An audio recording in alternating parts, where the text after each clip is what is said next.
ठीक है। तो अभी हम कर क्या रहे हैं, हमारी एक माइक्रो सर्विस हम बना रहे हैं, दूसरी माइक्रो सर्विस तो जो हमें डेटा देते हैं हमको पता है, अभी हमने हिट करके देख ली, बहुत पहले से बनी हुई है। मैं ये चाहता हूँ कि मैं इस माइक्रो सर्विस को हिट मारूँ 8081 को, जो फर्स्ट सर्विस है, और जो दूसरी सर्विस है वो डेटा दे फर्स्ट सर्विस को, और फर्स्ट सर्विस फिर उसको मुझे रिटर्न कर दे। तो मैं ये चाहता हूँ, जो मेरा ओवरऑल सीन है। तो कंट्रोलर तो उसमें ही बनेंगे ही, तो यहाँ पे भी एक एप्लीकेशन अब आएगी, सर्वर बनेंगे, सारा काम सीधा सीधा हो गई जैसे मेरा वहाँ पे होता था, उसमें तो कोई फ़र्क नहीं आएगा ना। बट अब सीन क्या है कि पहले तो रेस्ट टेम्पलेट यूज़ होता है, ठीक है। तो अपनी जो हाँ। एप्लीकेशन है, अभी हम रेस्ट टेम्पलेट बनाएंगे, रेस्ट टेम्पलेट, रेस्ट टेम्पलेट,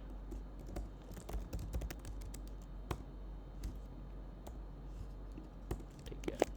कुछ नहीं, नॉर्मल भी बना सकते थे इसको, बस इससे फ़ायदा हो जाएगा कि स्प्रिंग यूज़ कर रहे हैं तो स्प्रिंग के कॉन्सेप्ट यूज़ कर लो, और कुछ नहीं है। इसमें आपने वो पोर्ट वगैरह सेट किया क्या, नहीं एप्लीकेशन प्रॉपर्टी? नहीं नहीं, ओके। तो वहाँ पे रेस्ट टेम्पलेट में करने की मतलब जनरिक बना रखा है ये, इसमें करने की ज़रूरत नहीं है। अगर आप एक रेस्ट टेम्पलेट एक माइक्रो सर्विस के लिए बनाना चाह रहे हो और बहुत सारी माइक्रो सर्विस है, आप चाहते हो हर एक के लिए अलग बनाओ, तब वो सेट कर सकते हो, ऐसे सिंगल के लिए सेट करने की ज़रूरत नहीं है। और ठीक है, अब हम क्या करने वाले हैं यहाँ पे, अब हमको यही यूज़ करना है ना, rest template, rest template, rest template, क्योंकि अब डेटा बेस लेयर तो है नहीं यहाँ पे, यहाँ तो हम उसको सर्विस से किसी दूसरी सर्विस को हिट मारेंगे, क्योंकि अपने पास डेटा से सर्विस है नहीं।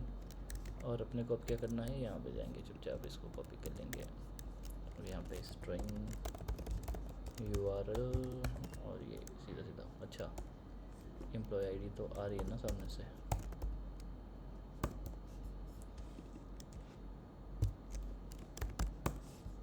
ठीक है, एम्प्लॉय आईडी कर दिया URL में।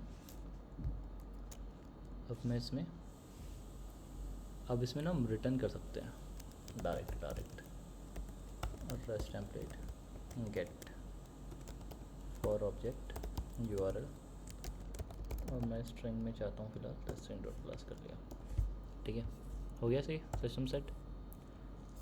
और यहाँ से अब डेटा आ जाएगा, अब इसके अंदर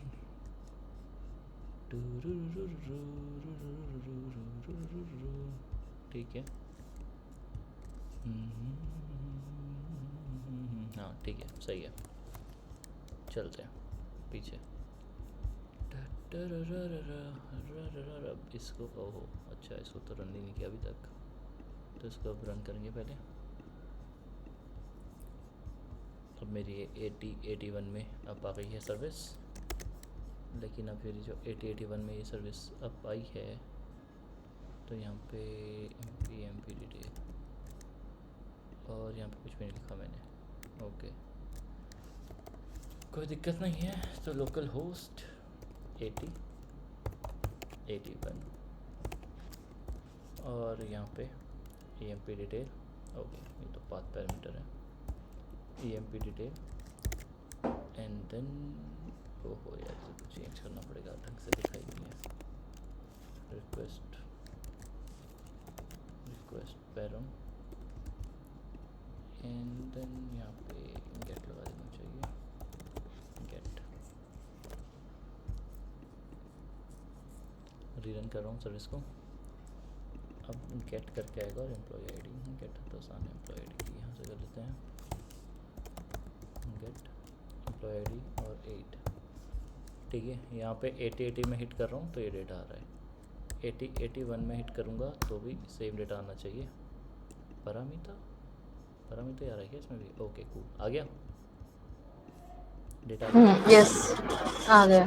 सीधा सीधा हमने एक माइक्रो सर्विस से हिट करके दूसरी माइक्रो सर्विस में डाल दिया, ये हो गया एक तरीका। पर यहाँ पे क्या है, यहाँ पे मुझे किसके तौर पे मिला, ये एज अ स्ट्रिंग के तौर पे मिला है ना।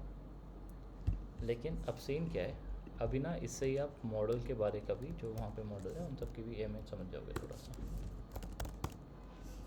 तो यहाँ पे मैं एक क्लास बनाऊँगा, sorry my bad, first service employ, ठीक है, बना दी मैंने फर्स्ट सर्विस एम्प्लॉय।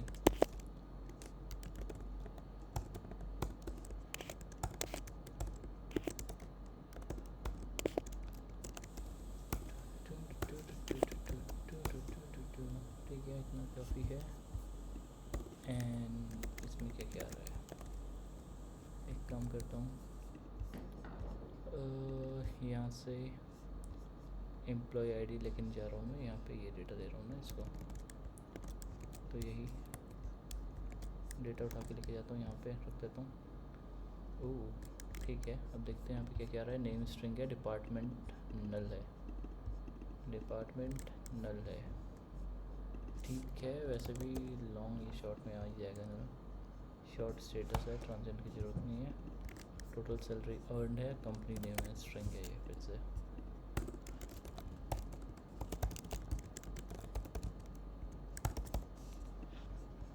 ठीक है, अभी हम क्या करेंगे, इसको लेंगे और एक दूसरी वो बनाएंगे, गेट एम्प्लॉय।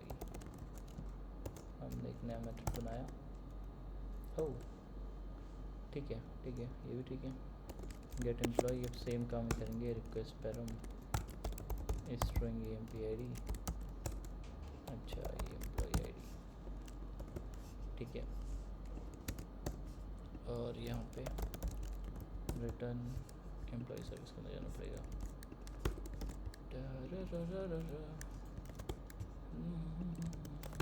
ओह शिट, ये तो मैं हमिंग करते हुए ये भी रिकॉर्ड हो गया।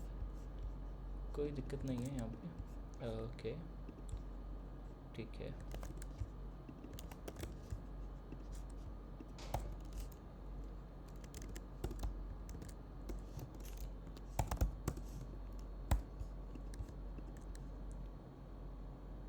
ओके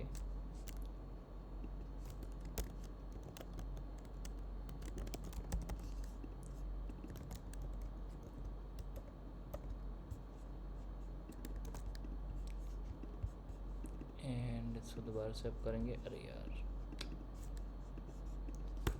यहाँ पे गेट मैपिंग और हम बस लगा देंगे यहाँ पे गेट एम्प्लॉय करके बना देते हैं। कुछ नहीं करना है। ओह माय बैड, ये बड़ी जल्दी अप आया है। वैसे यहाँ पे गेट की जगह गेट एम्प्लॉय डिटेल करना है, हिट मारा, आ गया डेटा। अब 80 81 और 80 80 में कोई डिफरेंस नहीं है, दिख रहा है। दोनों में सेम में चेंज कर रहा हूँ टैब्स, जो डेटा वहाँ से आया वही सामने आ गया, एज अ जेसन ही आ गया।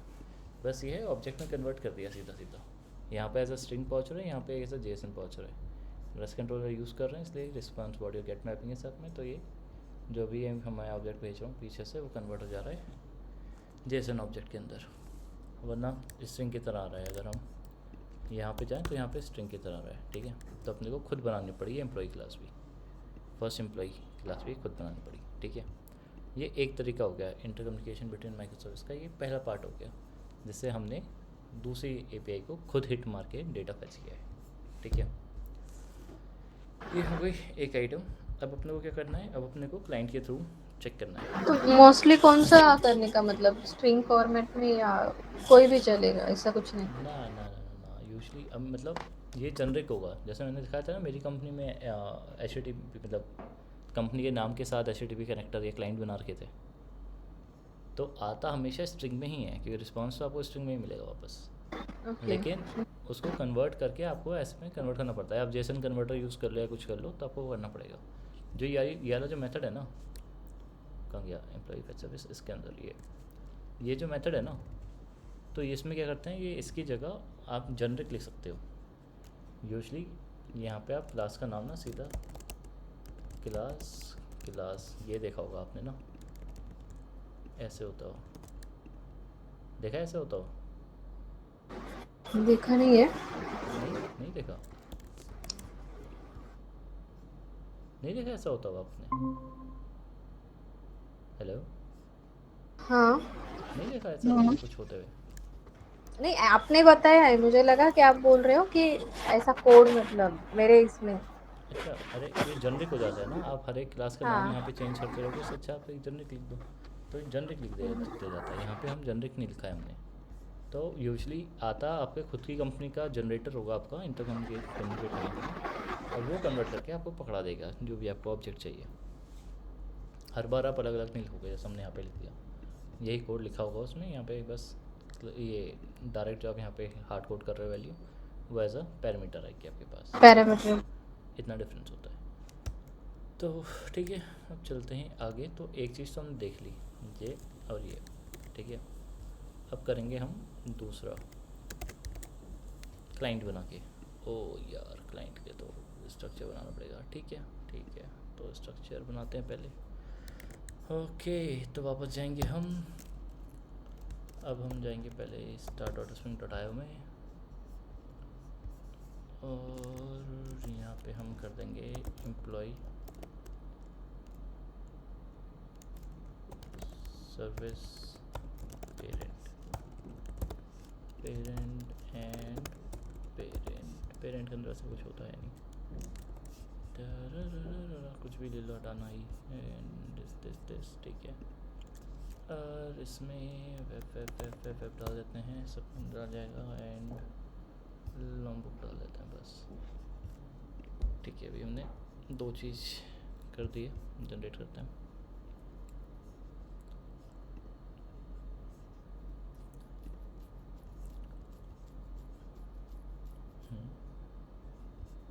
ओ ठीक है,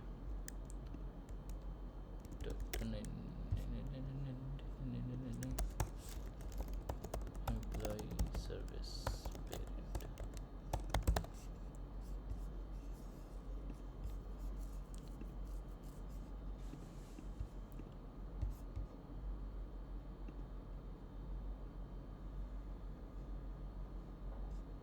सर्विस में लगे छोड़ रहा है। हाँ, अब सही है ना, 2 हो गया ये, बनना पहले सही। तो इसको कॉपी करते हैं और फिर हम वापस चलेंगे। ओके, यहाँ पे रिसेंट में मिल जाएगा क्या? नहीं, ये तो बड़ा ख़राब है रिसेंट।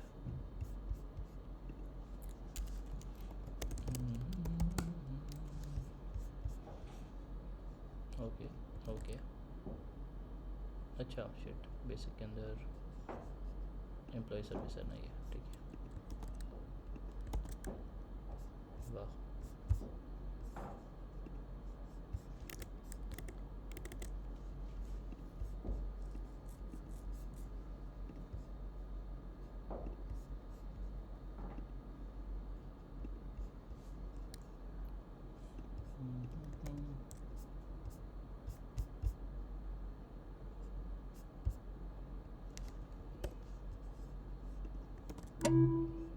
ओके। अच्छा, एम्प्लॉय सर्विस पेरेंट आ गया, ठीक है। अब सबसे पहले एम्प्लॉय सर्विस पेरेंट के अंदर जाके इसका SR से ही उड़ा देना है। एंड पॉम, ठीक है। ओके, एंड हम करेंगे, इसे खोलेंगे एम्प्लॉय सर्विस पेरेंट को। ये पूरा ऑफिस का ही काम हो रहा है।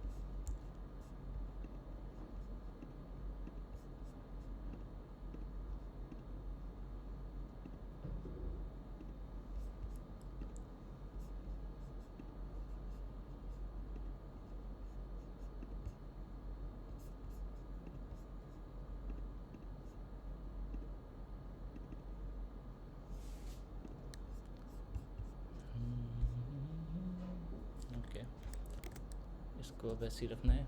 अब हम करेंगे एम्प्लॉय सर्विस को उठा के यहाँ डाल देंगे।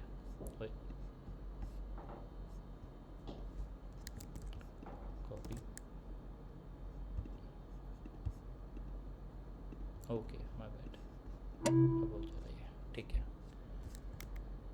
ये हो गई एम्प्लॉय सर्विस। और फिर हम एक और बनाएंगे प्रोजेक्ट अपना। हम दो ही बना रहे हैं, हम पूरा सेक्शन ही बनाएंगे, पूरा वरना उसमें लिख के बेस और नेबर की GDPR सर्विस सब होती है। हम खाली 2 ही चीज़ बना रहे हैं यहाँ पे, एम्प्लॉय सर्विस क्लाइंट और बनाएंगे बस। और यहाँ पे जार, ठीक है, इसमें जरूरत नहीं है।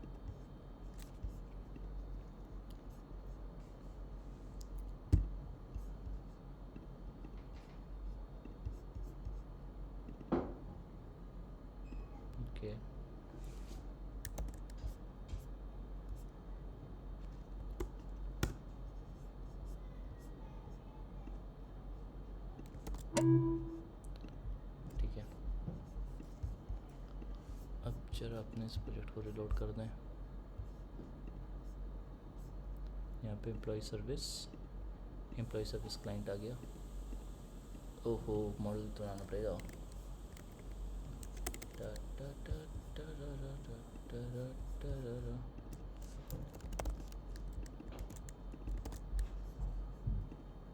इसमें कुछ नहीं चाहिए।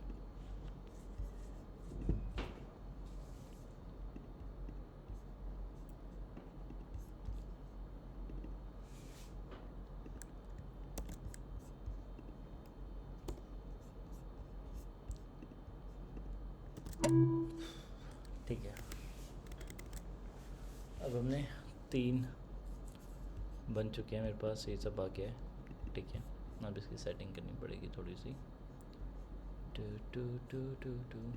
अब यहाँ पे इसकी जो पैकेजिंग है, जो पेरेंट होता है उसके हम फॉर्म रखते हैं। इसकी ना बनेगी जार, ना बनेगी इसकी वॉर। और एम्प्लॉय सर्विस की तो जार बनी रही है। इसकी क्लाइंट की भी अपने को जार चाहिए। बाय डिफ़ॉल्ट जार होती है, इसलिए कहीं वॉर में लिखा हो। ठीक है, अच्छा ये तो अभी भी नहीं बनाई है, इसमें तो डिफ़ॉल्ट ही रहता है, कुछ नहीं होता। ठीक है, तो हम अब जाके अपना ये हो गया, हम यहाँ पे अब सीधा जाएंगे और मॉड्यूल्स मैप कर देंगे यहाँ पे। और मॉड्यूल में हम क्या डालेंगे, सबसे पहले अपना बनना चाहिए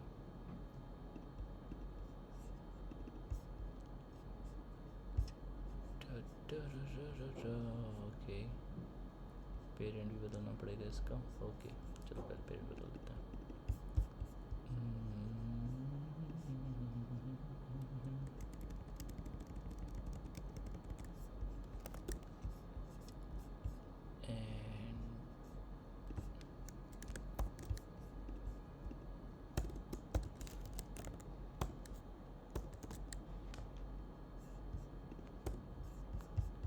पेरेंट ही नहीं बनना पड़ा अभी तो।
मॉडल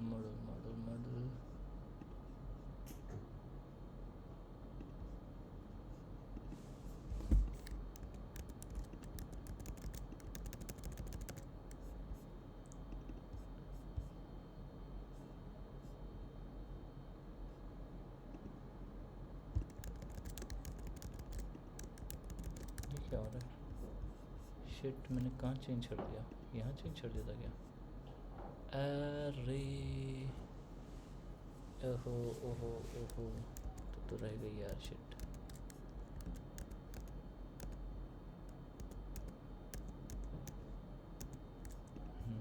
ठीक है,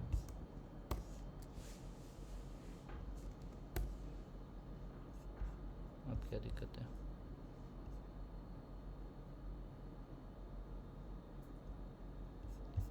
ओहो,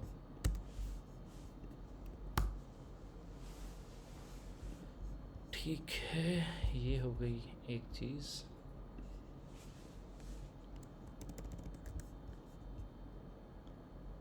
अब जाना है हमें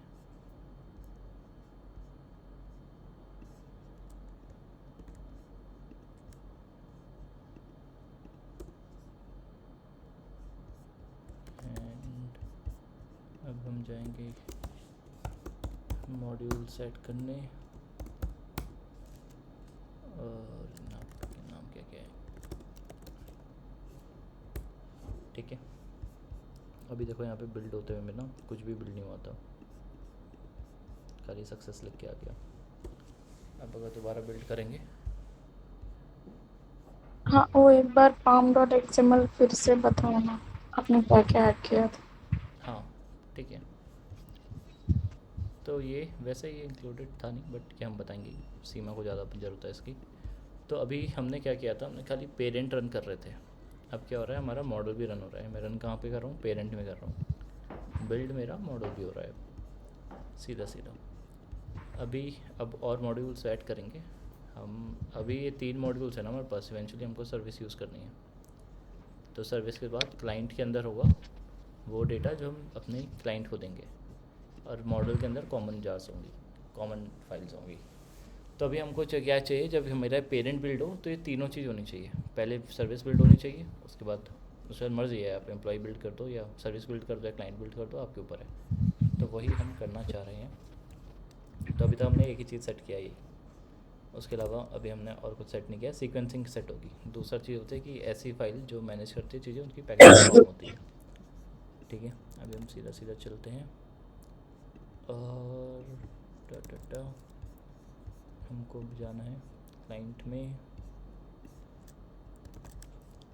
और हमको जाना है सर्विस में।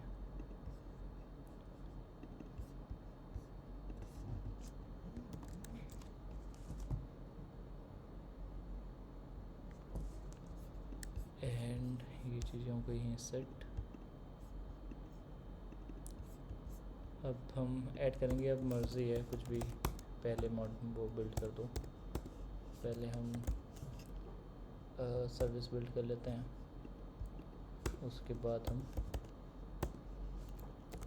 क्या बिल्ड कर लेंगे, model client model service build कर लेंगे। ठीक है, तो अब इसको वापस अगर रन करेंगे, फट गया क्यों।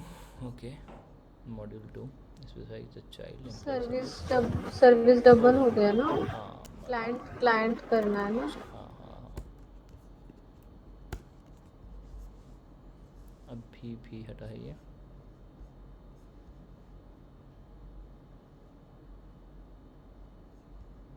ओके, इट्स मिसिंग क्यों।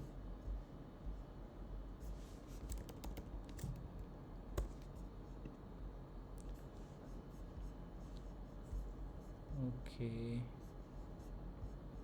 एम्प्लॉय सर्विस में 2 एरर हैं। ठीक है,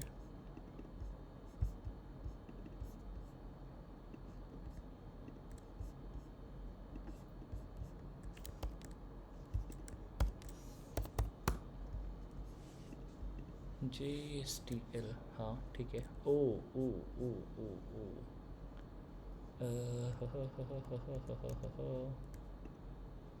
ठीक है, तो यहाँ से आ तो जाएगा, रो क्यों रहा है ये। हमारा पेरेंट के अंदर क्या है, पेरेंट के अंदर तो बड़ा ही वर्जन है। ओके ओके, 3.25 के अंदर JSTL के वर्जन नहीं डलते होंगे मे बी। कोई नहीं, फिर हम वर्जन डाल देते हैं मैनुअली। ओके, हमारा वर्जन ऊपर नीचे हो रहा है ना, इसलिए वर्जन के साथ ना ये पंगे रहते हैं। जब भी हम आगे पीछे वाले वर्जन के साथ काम करते हैं ना, हमेशा दिक्कत आता ही है, कुछ ना कुछ किसी ना किसी में ऊपर नीचे हो जाती हैं चीज़ें। जावा JSTL और JSP जावा एक्सेप्ट, ये तो गायब है।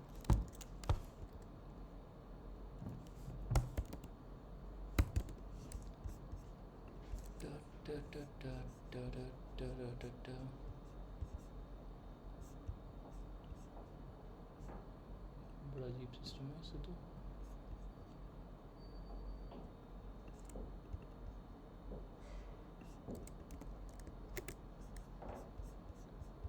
ओके,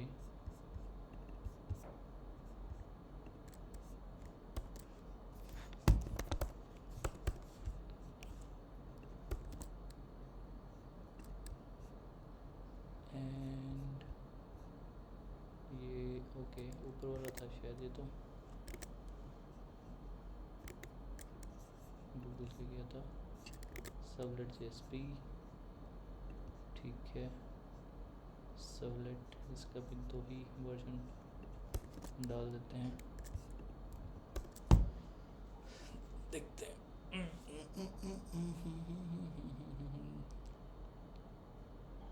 अभी तो डाउनलोड ही हो रहा है एरर आ गया could not resolve this dependency okay the what cannot be resolved 2.2 absent okay java servlet text का 2 वर्जन नहीं है ठीक है JSP API का भी 2 वर्जन नहीं मिला JSTL और JSP API का भी 2 वर्जन नहीं है तो यहाँ पे क्यों चमक रहा है तो 2 वर्जन JSL 2.3.3 ठीक है तो 2.3.3 2.3.3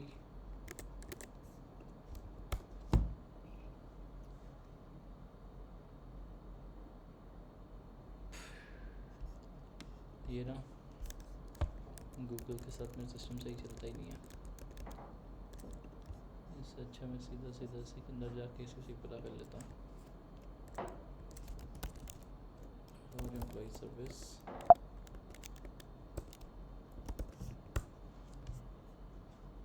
ओके पेरेंट हटा दिया अभी क्यों रो रहा है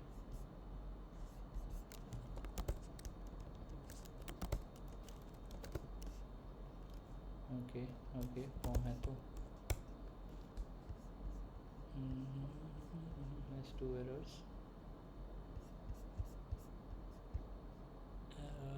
ओके अच्छा नहीं है नहीं कहाँ लगाया था हमने इसके नीचे तो लगाया था ये हटा तो दिया ये दोनों और क्यों पंगा हो रहा है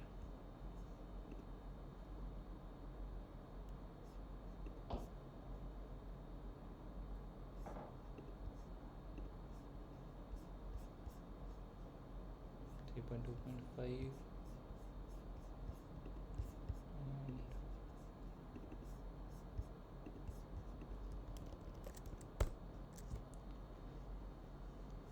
ओके मिसिंग JSX ये भी मिसिंग है दोनों से ही कैसे जा सकता है 2 मिनट पहले तो सब रन हो रहा था डिपेंडेंसी प्रोवाइडेड इसके अंदर भी आ भी नहीं रहा है ओके सर्विस पेरेंट में हूँ सर्विस में चलते हैं ओके सर्विस से हो गए गायब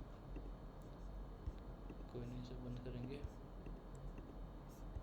ओह ओह ओह ओह ओह बीच में मैंने बूम भी तो कर दिया ठीक है एक बार ये ओपन भी करना पड़ेगा पेरेंट भी और अपनी दूसरी सर्विस के एरिया से पुरानी सर्विस का भी पाथ बदल चुका है तो उसको भी दोबारा से लोड करना पड़ेगा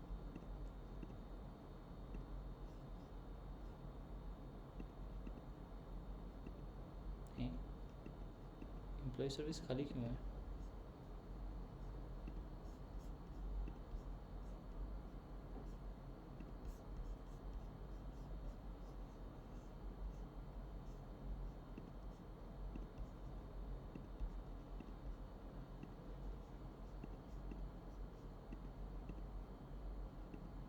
एम्प्लॉय सर्विस खाली कैसे है ये कैंसिल ये क्या हो रहा है एम्प्लॉय सर्विस मेरी खाली है ये है तो यहाँ पे इतना सारा कोड है तो ये क्या हो रहा है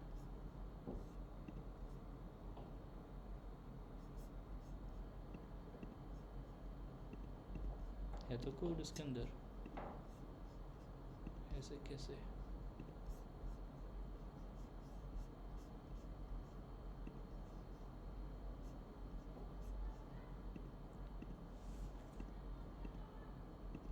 यहाँ पे कुछ आ ही नहीं रहा यार ओके ओके ओके ओके वो पाथ एक बार देख लीजिए ना पेरेंट वाला पाथ बराबर है क्या नहीं पेरेंट वाला तो बराबर है मे बी बस एक ही चीज़ हो सकती है कि यहाँ पे भी एम्प्लॉय सर्विस है तो ये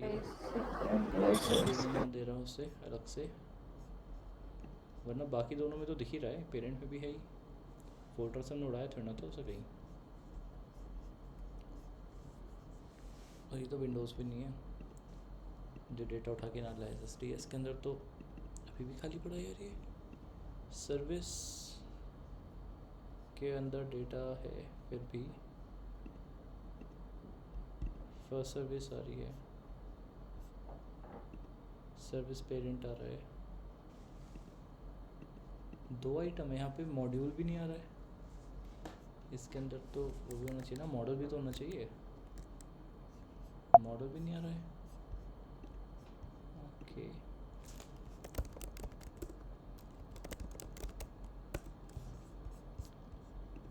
एम्प्लॉई के अंदर, पेरेंट के अंदर एम्प्लॉई सर्विस है तो ये अच्छा खासा। मॉडल भी है, सर्विस पेरेंट है, सर्विस पेरेंट के अंदर क्लाइंट, मॉडल और एम्प्लॉय सर्विस तीनों तो हैं। ये तो रहा SRC। फॉर्म कहाँ गई इसकी, ये तो रही फॉर्म। दिखा क्यों नहीं रहा है, मॉडल भी नहीं दिखा रहा है उसके अंदर, तो बहुत ही अजीब है।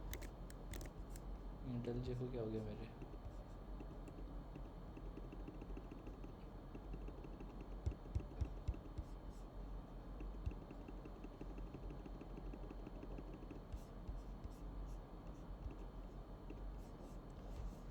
ओके एक बार बंद करके से ओपन कर लेते हैं।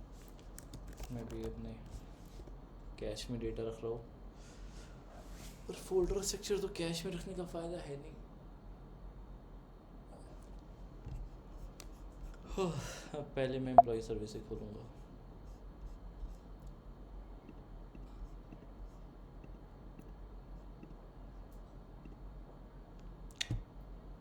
कैसी नहीं है, ओह अच्छा, अरे यार पर अंदर के इसके अंदर तो है नहीं फिर ये एम्प्लॉय सर्विस। ओहो शिट, मेरी गलती थी, गलत जगह देख रहा था मैं। ओके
तो उनके वर्जन उठाने पड़ेंगे।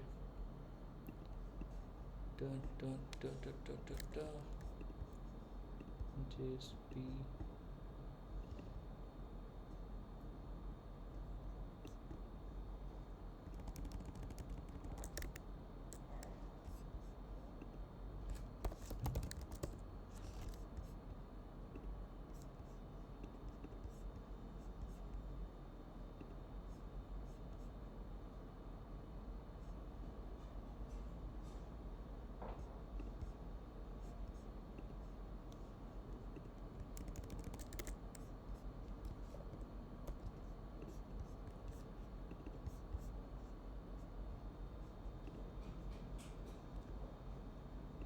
JSTL चल है नहीं,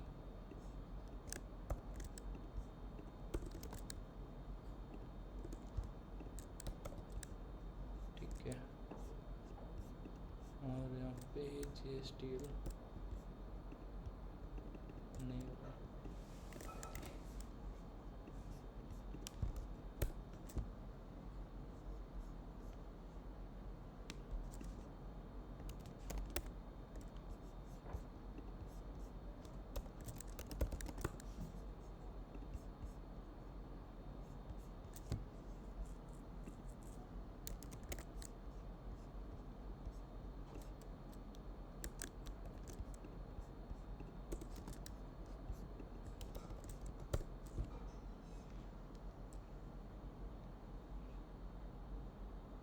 swing interdrop doesn't exist.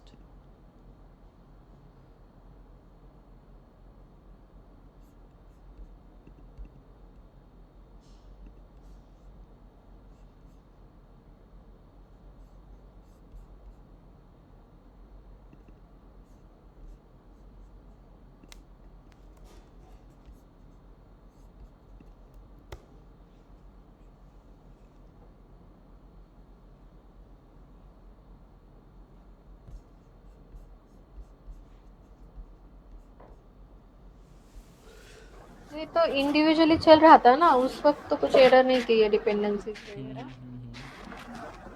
अभी क्यों दे रहा है? यार ये ना वर्जनिंग चेंज थी ना, पेरेंट की वर्जन 3.2 से हमने 3.25 था, और जो पेरेंट हमने ले लिया वो 3.3 है। तो ओके। उसमें जब हम ऐसे चेंज करते हैं तो उसमें फिर डिफरेंस आने शुरू हो जाते हैं। ये तो रोज़ का ही काम है, जब ऑफिस में अगर कुछ चेंज करो। अब यहाँ पे सीन ये है, छोटा छोटा इंक्रीमेंटल चेंज होता है, यहाँ पे हम पूरा चेंज कर रहे हैं, इसलिए एडिशनल टाइम लगता ही लगता है इन सब चीज़ों में। और ये ऐसे ही फिक्स होते हैं, एक चीज़ उठा उठा के फिक्स करनी पड़ेंगी। अब यहाँ पे ये फिर अब कर रहा है could not detect default configuration. Okay, test के लिए कर रहा है ये, तो टेस्ट तो मुझे चलाना ही नहीं है।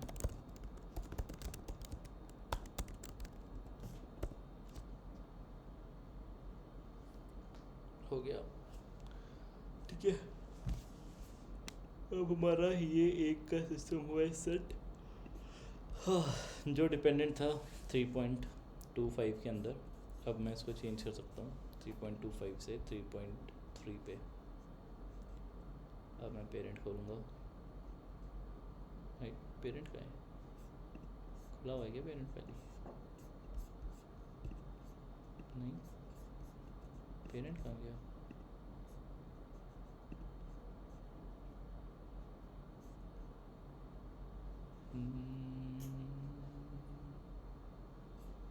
ये तो बहुत अजीब बात है।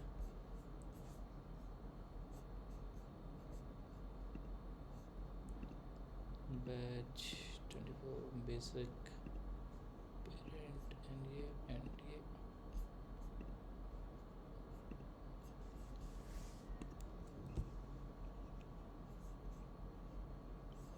ठीक है। अब हम यहाँ पे फिर से बिल्ड करेंगे।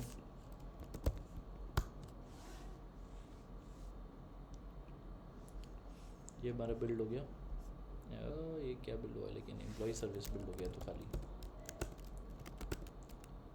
और हम पेरेंट में, ठीक है। अब मेरे सीक्वेंस में बिल्ड हो गया ना, मैंने पेरेंट बिल्ड करना शुरू किया। सबसे पहले मेरा मॉडल बिल्ड हुआ, फिर मेरा सर्विस बिल्ड हुआ, फिर मेरा क्लाइंट बिल्ड हुआ। हो गई मेरी तीनों चीज़ें बिल्ड। अब मुझे करना क्या है, अब मैंने सीक्वेंस डाल दिया है। अभी मैंने क्या किया है, जो मेरा पेरेंट है, फ़िलहाल खाली इतना काम किया गया है, जो मेरा पेरेंट है उसको मैंने बोला है कि जब मैं तुम्हें बिल्ड करूँ तो तुम खुद में कुछ नहीं हो, तुम्हें ये तीन चीज़ें बिल्ड करनी है, और सीक्वेंस में पहले करनी है आपको model, then you need to go to service, and then you need to build client. अभी खाली इतनी चीज़ बोल गई है, और जो बीच में दिक्कत आई थी वो कॉन्फ़िगरेशन से दिक्कत करने अभी सॉर्ट करी है। अब हम क्या करेंगे कि इस मॉडल को इसके अंदर और इसके अंदर डालेंगे, क्लाइंट के अंदर और बाहर। और मॉडल के अंदर का डेटा तो वैसे भी हमने सर्विस के अंदर लिखा हुआ ही है, तो एक काम करते हैं, सीधा सर्विस से ही बाहर निकाल लेते हैं। ये रहा मॉडल का डेटा, रिक्वेस्ट और रिस्पॉन्स हमने लिया ही था, कल ही बना दिया था। अभी हम रिक्वेस्ट रिस्पॉन्स लेके सीधा मॉडल में डाल देंगे। यहाँ पे ऐसी कोई ज़रूरत नहीं है। और अरे ये भी एरर देगा, मेन फाइल नहीं मिलेगी इसे, एंड इसमें अच्छा भी तो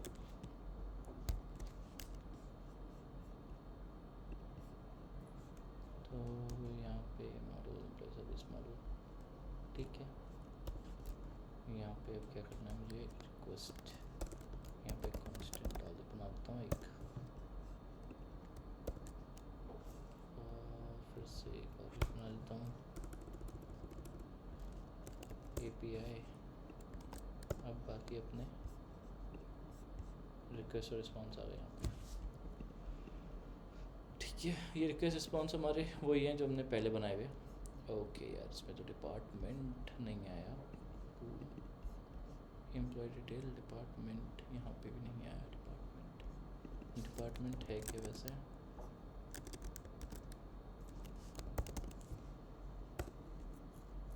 ओह इनम है, ठीक है, ये भी कॉपी कर लो।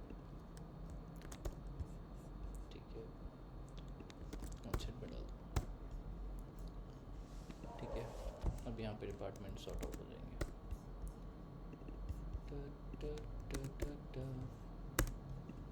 हो गया, हमारा कॉन्स्टेंट बन गया। अभी भी रिक्वेस्ट में क्या दिक्कत है? इंपोर्ट्स की, ओके। एंड यहाँ पे भी सेम दिक्कत होगी।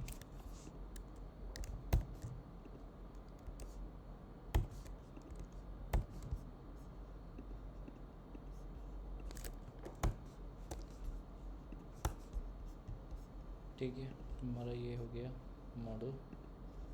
अब लेकिन यहाँ पे आएगा पंगा, unable to find the main class. तो अपने को करना क्या है, अभी क्यों मेन क्लास ढूंढ रहा है? क्योंकि एप्लीकेशन रन होगी, वो ये एक्सपेक्ट कर रहा है इसके अंदर से।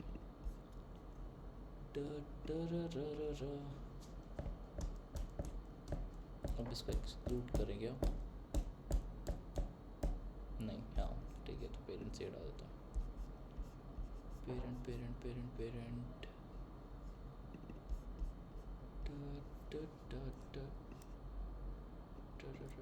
Spring boot parent starter.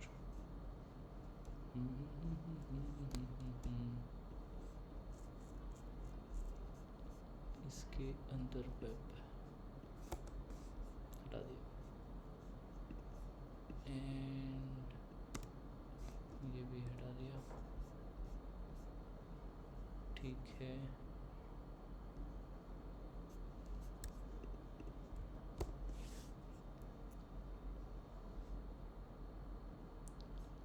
ये किसमें बोला?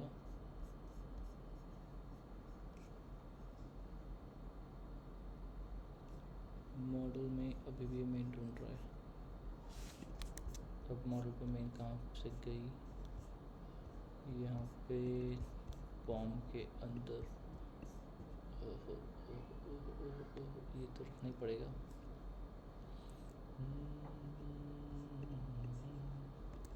इसका पेरेंट भी होना तो ज़रूरी है ही।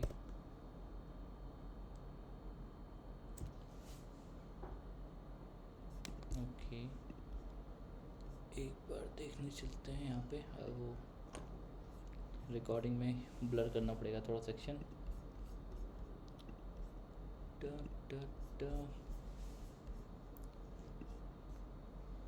इसमें होता क्या है, जो हम पेरेंट रखते हैं ना अपने ऊपर के लिए, वो सबके पास पहले से ही पहुंच जाता है साथ में। तो हमने एक्सक्लूड किया हुआ है क्या इसके अंदर से? एक सेकेंड, एक तो बिल्डर नहीं किया होगा पहली चीज़। ठीक है ठीक है ठीक है ठीक है, पेरेंट के अंदर स्टार्टर रहेगा, कंपाइलर नहीं है पेरेंट के अंदर।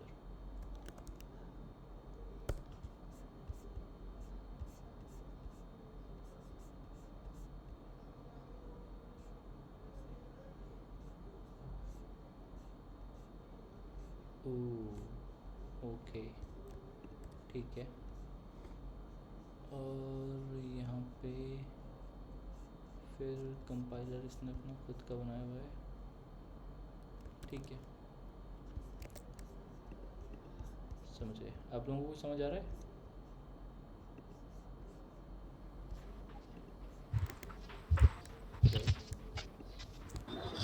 हेलो, कुछ समझ आ रहा है क्या कर रहा हूँ मैं यहाँ पे भी? थोड़ा थोड़ा। क्या क्या हो रहा है? क्या दिक्कत आई थी अभी?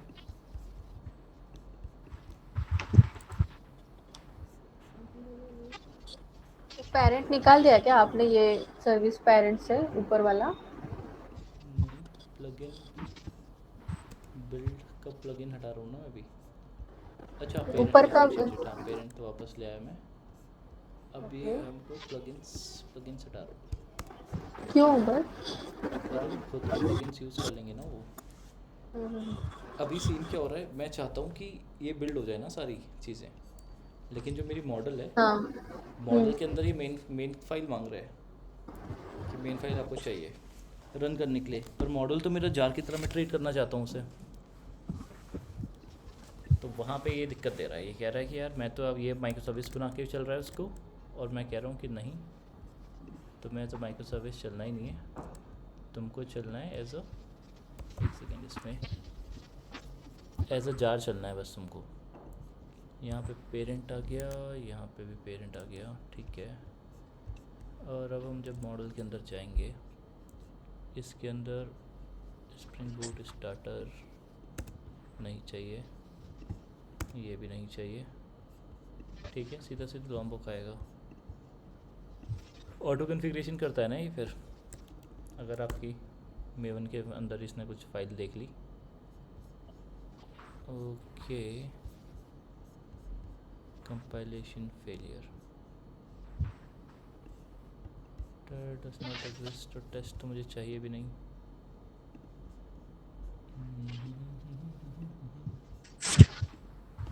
मैं इसको इग्नोर कर सकता हूँ, ठीक है। अब वापस वहीं आ गए, unable to find main class, ठीक है। अब एडिशनल हमने छोड़ दिया है, हमको ये देखना है कि किस वजह से आ रहा है ये एम्प्लॉई सर्विस मॉड्यूल। तो इसके अंदर तो कुछ भी नहीं बचा है डिपेंडेंसी के अंदर। ओहो प्लगइन बिल्ट, ठीक है।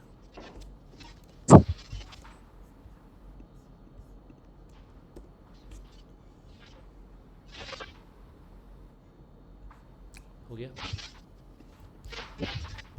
मतलब तीनों तीनों यहाँ के पॉम से आपने बिल्ड वाला प्लगइन निकाल दिया? नहीं, तीनों से क्यों निकालूंगा। कहाँ दो से सीन क्या है, निकालोगे? सर्विस तो एक ही है ना। हम्म, स्प्रिंग बूट इन तीन में से स्प्रिंग बूट रन किस में करेगा, एक में करेगा ना, बाकी दो तो जा रहेंगे। हम्म, तो उसमें बिल्ड क्यों करोगे फिर, उसको बिल्ड क्यों बनाने की कोशिश करोगे स्प्रिंग बूट के थ्रू। वो तो जा रहे हैं, वो तो जावा ही बना देगा, जार में बनाने के लिए थोड़ा चाहिए ज़रूरत होती है स्प्रिंग बूट की।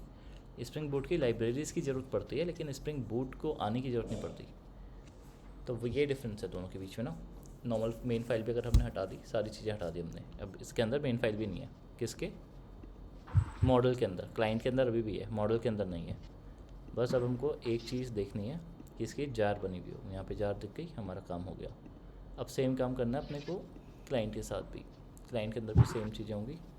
हमको बिल्कुल कुछ चीज़ टेस्ट नहीं करवानी, ना ही हमको कुछ यहाँ पे माइक्रो सर्विस रन करवानी है। और इसके अंदर दो आइटम होंगी, होल्ड डायरेक्टरीज। इसके अंदर मुझे एक API खोलनी है, एक IMPL खोलनी है।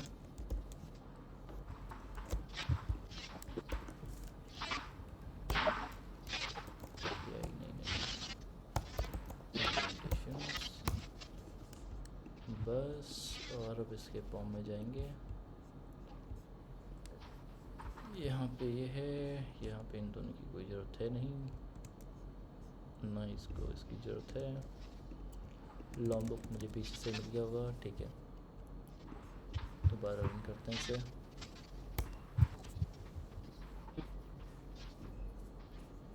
बिल्ड हो गई मेरी सक्सेस। हाँ, अब क्या करना है, अब अपने को यहाँ पे अभी तक हमने क्या किया है, मॉडल यूज़ किया है, पर डाला नहीं है ना मॉडल कहीं पे। पर मॉडल को यूज़ भी कहाँ करेंगे हम, सर्विसेज में करेंगे। पहले एम्प्लॉय में डाल देते हैं। अभी अगर मैं एम्प्लॉय के अंदर, मुझे बिल्ड करने में इशू नहीं आया, क्योंकि जो मेरा मॉडल है यहाँ पे, इसके अंदर रिक्वेस्ट रिस्पॉन्स है। अगर मैं इन दोनों को डिलीट कर दूँ, अब मैं दोबारा बिल्ड करूँ अपने प्रोजेक्ट को, तो क्या आएगा, एरर, क्योंकि मैंने अपने ये रिमूव कर दिया ना यहाँ से।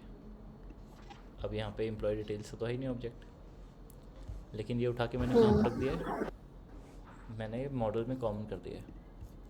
मॉडल के अंदर कॉमन है ना ये, तो मुझे करना क्या है, मुझे खाली, ओ ये तो पेरेंट आ गया, शिट।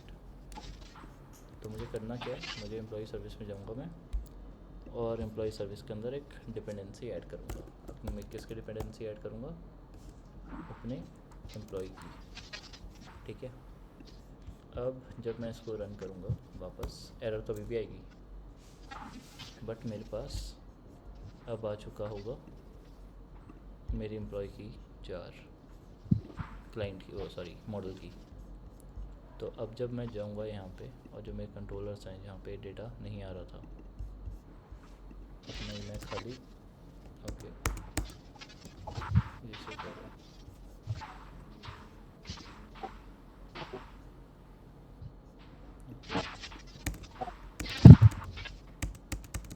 नहीं आया, ऐसे कैसे।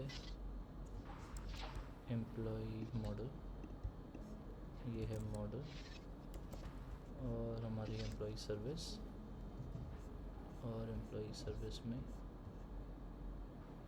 कहाँ डाला मैंने मॉडल, डाला ही नहीं, और डाला था कहीं तो डालता है, अभी भी तो डाला है ना मॉडल हमने, ये किस में डाला है, कोई नहीं, डाला था यार किसी और में डाला था। एक्स्ट्रा हो जाए तो कोई दिक्कत नहीं आती, कम हो जाए तो दिक्कत है।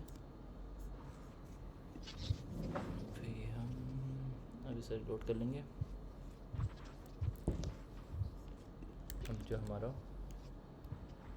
एम्प्लॉय कंट्रोलर है, अभी यहाँ पे अपने को मॉडल मिलनी चाहिए, आ गया। अब ये कहाँ से आया, एम्प्लॉय सर्विस मॉडल के अंदर से दिख रहा है।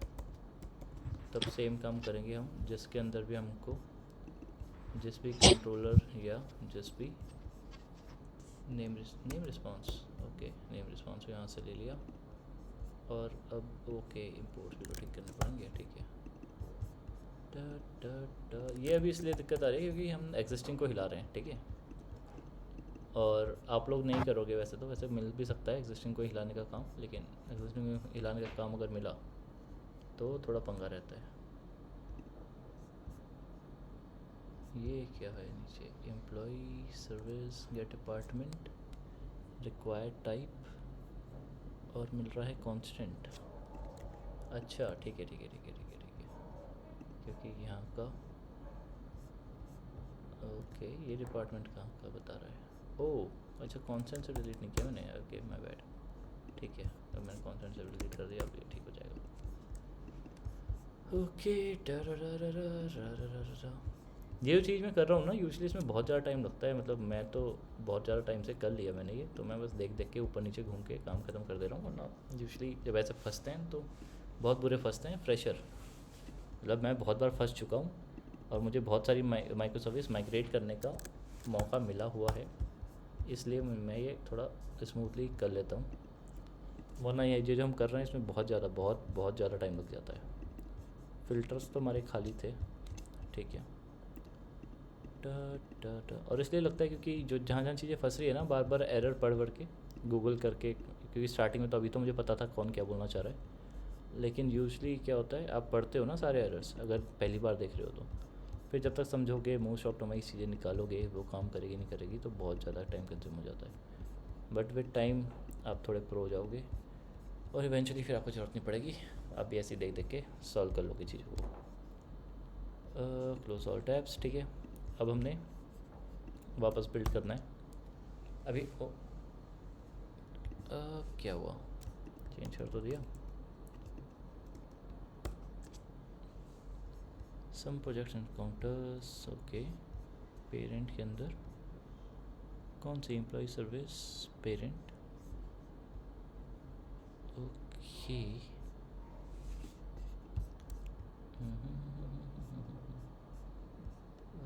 मैं पेरेंट में था देखिए कुछ,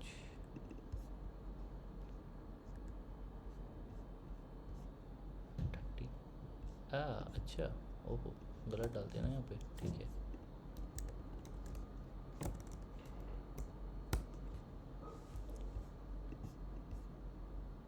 ये देखो अब एम्प्लॉय सर्विस बन गई, लेकिन एम्प्लॉय सर्विस में अब नया क्या है कि एम्प्लॉय सर्विस के पास अब खुद का मॉडल नहीं है, मतलब मॉडल रखते हैं फिर भी, लेकिन मेजरली ये एम्प्लॉय सर्विस मॉडल का यूज़ कर रही है थोड़ी क्लासेस के लिए, रिक्वेस्ट और रिस्पॉन्स के लिए स्पेशली, ठीक है। ये चेंज हमने भी कर दिया है। अब सेम काम हम इसमें भी कर देंगे, क्लाइंट में, एम्प्लॉय सर्विस क्लाइंट में भी हम सेम काम कर रहे होंगे अभी जाके। उसके अंदर ये मॉडल डाल देंगे। क्यों डालेंगे? क्योंकि रिक्वेस्ट रिस्पॉन्स तो सेम ही रहेगा ना, चाहे हम खुद के लिए कर रहे हैं चाहे किसी और को अपनी जार दें और उनसे करवाएं। तो हम अब employee sir, oh shit shit shit shit shit shit, okay ये क्या हो रहा है? बैक, यहाँ पे एक्स नहीं आना चाहिए था। अब एम्प्लॉय सर्विस में जाएंगे, मॉडल लेंगे और मॉडल ही हम क्लाइंट में डाल देंगे। है इन डिपेंडेंसीज इसमें, तो ये डाल दी, ठीक है। वापस इसको बिल्ड कर लेंगे एक बार। अब फिर हम क्लाइंट में लिखेंगे चीज़ें, ठीक है। बिल्ड हो गया वापस, अभी तक सब सही चल रहा है।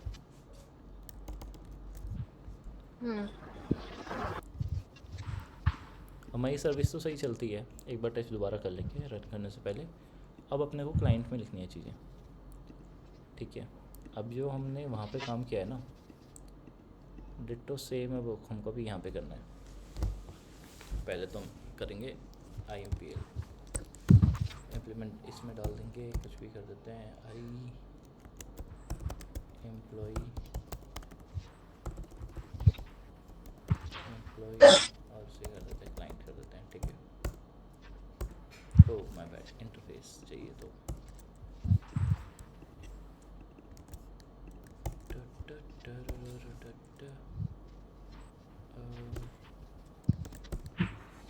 ठीक है। अब यहाँ पे पब्लिक आप डिफाइन कर दोगे कि क्या देना है आपको, और हमको क्या देना है, एम्प्लॉय डिटेल रिस्पॉन्स देना है गेट एम्प्लॉय मेथड का जब भी यूज़ करें, ठीक है। और ये पब्लिक भी हटा दूंगा तो भी चलेगा, क्योंकि इंटरफेस क्या होता है बाय डिफ़ॉल्ट पब्लिक एब्स्ट्रैक्ट, याद है? हाँ तो वो लगाने की ज़रूरत है नहीं, और हम बच्चे नहीं हैं जो हम लगाएं। फिर हम क्या करेंगे, अब इसकी इम्प्लीमेंटेशन क्लास देंगे, एम्प्लॉय क्लाइंट IMPL क्या कर रही होगी वो इम्प्लीमेंट एम्प्लॉय क्लाइंट को अपने को क्या बनाना पड़ेगा, एक ओवरराइड करके हमको देना पड़ेगा इसका डेटा, और एक्सेस मॉडिफायर ओवरराइड करते हुए कम नहीं कर सकते, तो पब्लिक का पब्लिक ही रहेगा। और अब यहाँ पे अपने को मेन काम करना है। अब मेन काम यहाँ पे क्या करना होगा अपने को, रेस्ट ओ ओ ओ ओ ओ ओ रेस्ट टेम्पलेट तो यहाँ पे होगा नहीं, तो अपने को रेस्ट टेम्पलेट लेके आना पड़ेगा।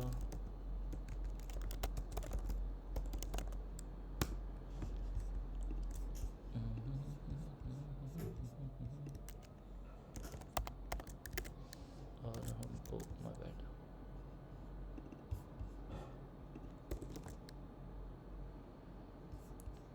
और यहाँ पे इसको रिलोड करते हैं, देखते हैं रेस्ट टेम्पलेट आया नहीं आया।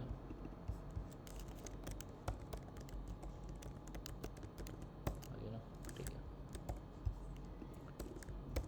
तो इसके कंस्ट्रक्टर में ही एक रेस्ट टेम्पलेट रख देते हैं,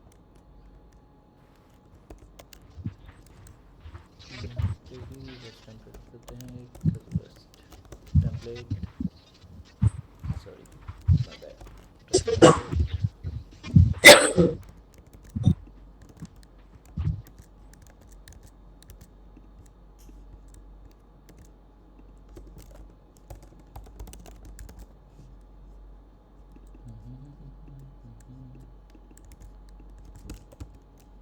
और यहाँ पे न्यू रेस्ट टेम्पलेट,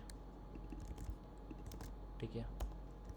अब जो काम हमने अपनी कहाँ गई, सर्विस 1 फर्स्ट सर्विस भी तो खोली थी आज भी हमने थोड़ी देर पहले। फर्स्ट सर्विस कहाँ गई? यही है क्या फर्स्ट सर्विस? सर्विस नाम वही है। सर्विस एप्लीकेशन रेस्ट टेम्पलेट, हाँ यही है। ओके, सर्विस ही नाम दिया था इसका, ठीक है, कोई दिक्कत नहीं है। तो हमने यहाँ पे जो किया था वही काम करना है बस, वहाँ पे कुछ फ़र्क नहीं है। और एम्प्लॉय सर्विस क्लाइंट पेरेंट, और पेरेंट में ये कर दिया। अब यहाँ पे एम्प्लॉय डिटेल, और यहाँ पे कोई स्ट्रिंग भेजेगा एम्प्लॉय ID, ठीक है। ओवर राइट क्यों नहीं है? क्योंकि एम्प्लॉय आईडी नहीं है। ठीक है, हाँ हो गया ना।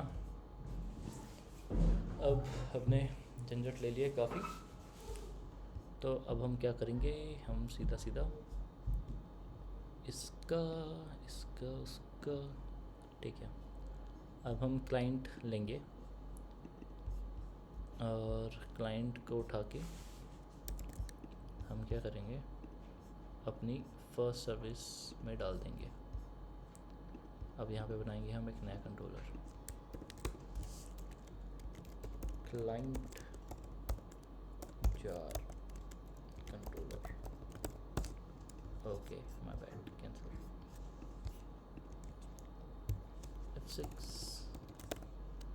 क्लाइंट जार कंट्रोलर, इसके अंदर भी फिर सेम काम करेंगे हम,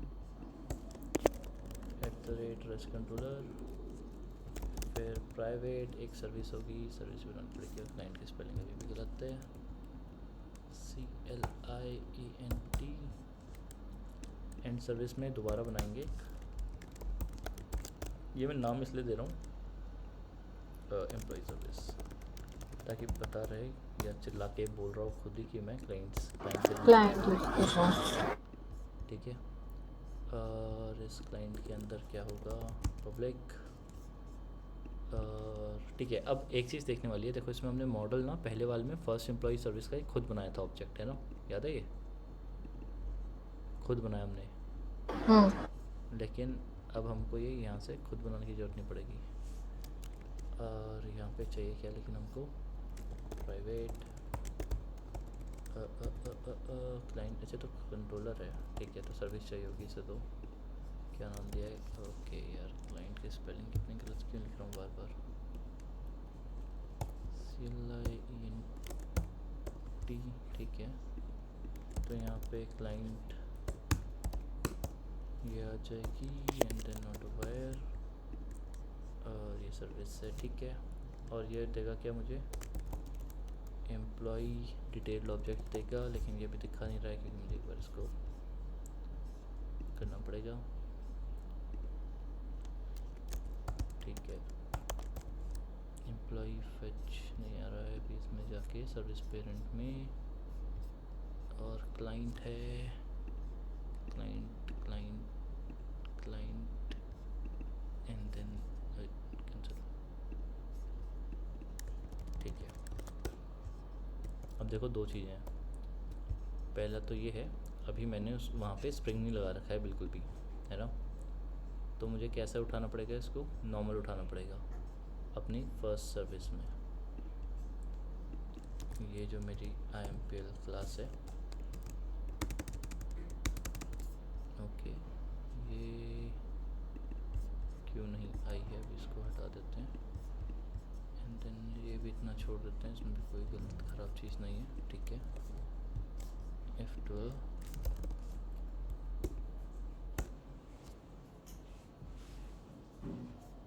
ओके,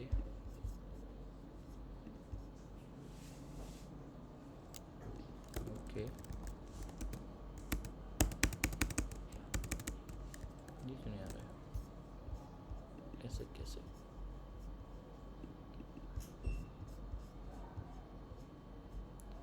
अरे यार मैं कहाँ की डिपेंडेंसी कहाँ फेंक के आ जाता हूँ, मुझे तो समझ ही नहीं आ रहा।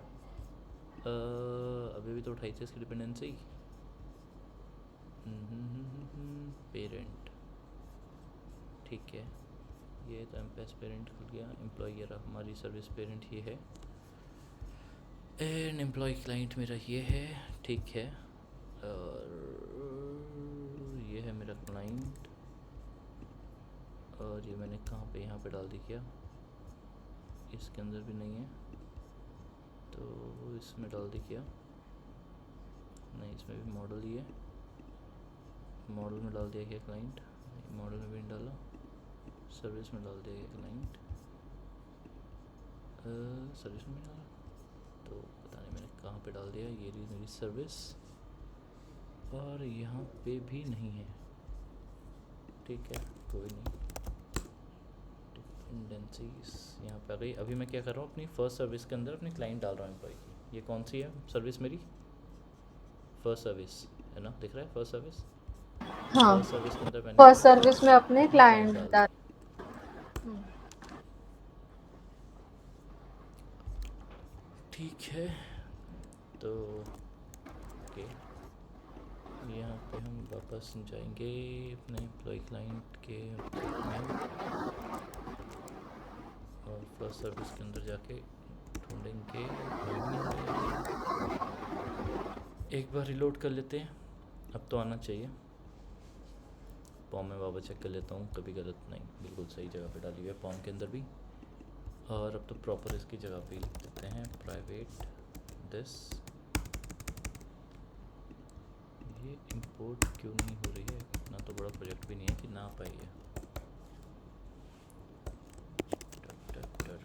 ऑटो वायर ओके, आई employ dot jar.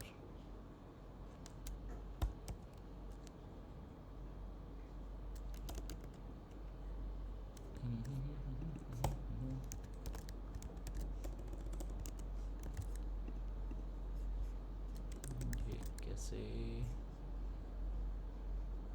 Okay spelling तो बिल्कुल सेम है। एंड इसका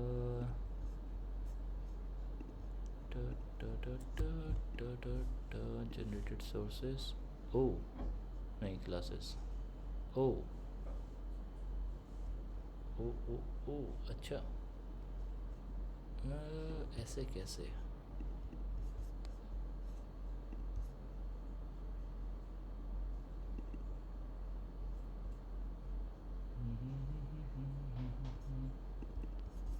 इसमें खाली कैसे पढ़ाई है, यार शिट, समझ गया।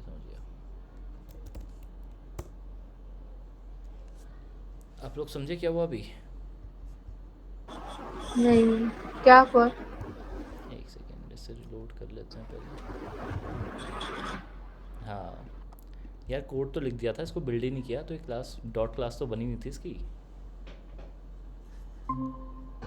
ओके। मतलब अभी मैं क्या कर रहा था, एम्प्लॉय क्लाइंट इम्प्लीमेंटेशन जो है उसकी जार में यूज़ करना चाहता था अपनी फर्स्ट सर्विस के अंदर ना यहाँ पे। हाँ, लेकिन दिक्कत क्या आ रही थी कि ये जार तो यहाँ पे, ये क्लास तो मैंने बिल्ड ही नहीं करी थी, मैंने बिल्ड किया हुआ था लेकिन खाली जार बिल्ड करी हुई थी मैंने।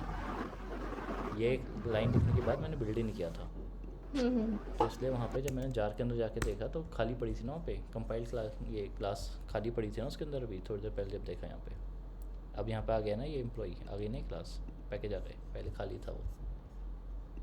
ठीक है, अब एम्प्लॉई आ गया। अब क्या करना अपने को, कुछ नहीं करना। अरे ऑटो वायर नहीं, अभी स्प्रिंग ही कहाँ लगा रखा है हमने इसमें। ठीक है, तो इसको equals to new employee fetch service, और एम्प्लॉय फेच सर्विस के अंदर जाएंगे तो हमें क्या मिलेगा, यहाँ पे पहुँचेंगे और एम्प्लॉय फेच सर्विस, एक सेकेंड, एम्प्लॉय फेच सर्विस तो नहीं चाहिए अपने को, लिखिए क्या कर रहा हूँ मैं। यहाँ पे employ service parent, personal service, employ client implementation चाहिए। ठीक है,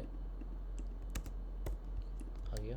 ठीक है, equals to new employ client service आ गया। अब ये पब्लिक, और ये रिटर्न क्या करेगा, ये रिटर्न करता है एम्प्लॉय डिटेल। ठीक है, रिस्पॉन्स। अब ये एम्प्लॉय डिटेल रिस्पॉन्स हमको खुद बनाने की ज़रूरत नहीं पड़ेगी। यहाँ पे जब जार हमने बनाई थी मॉडल के अंदर, ये हमने खुद बनाया था ना रिस्पॉन्स होल्ड करने के लिए। अब ये बनाने की ज़रूरत नहीं है क्योंकि हमारे पास क्लाइंट है, क्लाइंट ने ये पहले से बना हुआ है। तो गेट एम्प्लॉय डिटेल्स, अब यहाँ पे स्ट्रिंग एम्प्लॉय आईडी डालेंगे हम रिटर्न कर देंगे सीधा employee client dot get employee ID. ठीक है, अब ये देखो इतना काम करना पड़ा बस, आपको कुछ नहीं करना कि कैसे भेजना है, क्या करना है, क्या क्या रिस्पॉन्स आएगा, कुछ नहीं, आपके पास सब कुछ है पहले से ही। और ये तो एक चीज़ है, जैसे इसके अंदर मैंने कुछ सेट नहीं किया, वरना आप हेडर वेडर सब सेट करके रखते हो अपने क्लाइंट के अंदर ही पहले से ही, तो कुछ भी बनाने की आपको ज़रूरत नहीं है। आप खाली एक मेथड कॉल कर रहे हो क्लाइंट का, एम्प्लॉय क्लाइंट है, काम खत्म।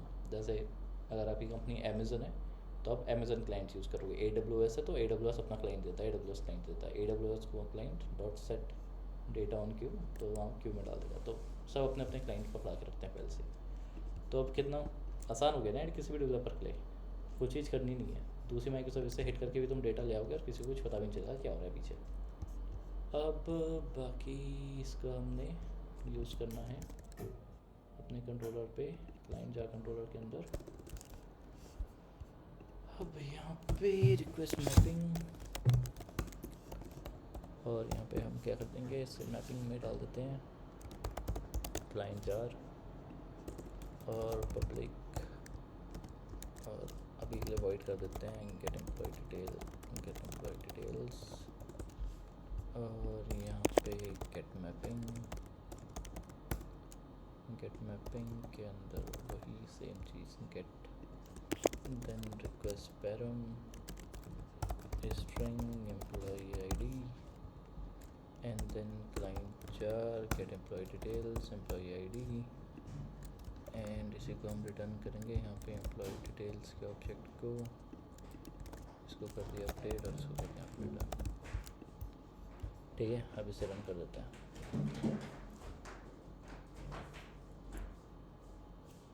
आ गया ये 81 पे। अब अपने को अपनी सर्विस भी रन करनी पड़ेगी वापस।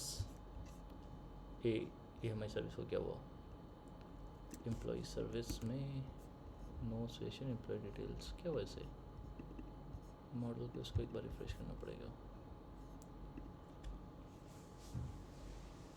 हाँ ठीक है, ये भी हो गया बढ़िया। अब इस एप्लीकेशन को भी रन करते हैं।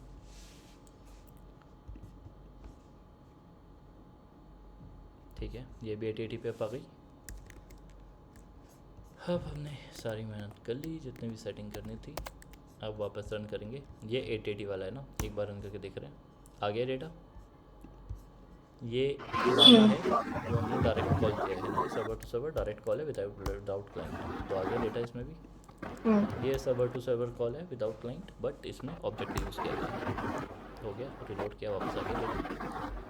अब हम दोबारा करेंगे लोकल होस्ट 8081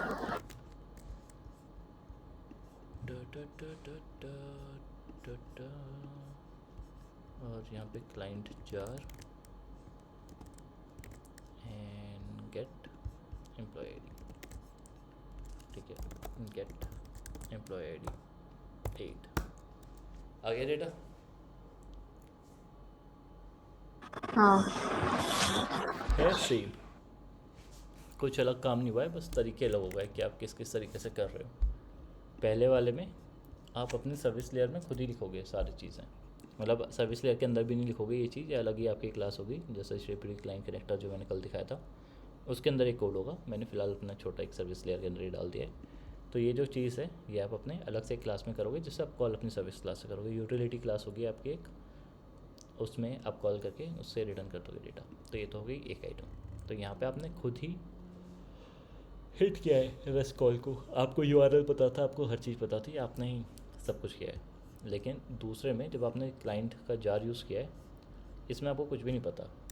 इसके अंदर आपको बस एक क्लास मिली हुई थी एम्प्लॉय की, क्लाइंट की। आपने उस क्लाइंट के अंदर एक मेथड दे दिया, जो रिस्पॉन्स है आपने लौटा दिया। अब इसको क्या कहते हैं हम ऊप्स के कॉन्सेप्ट्स में? 4 ही तो हैं यार, जल्दी सोचो क्या होता है ऊप्स का कॉन्सेप्ट, क्या होता है?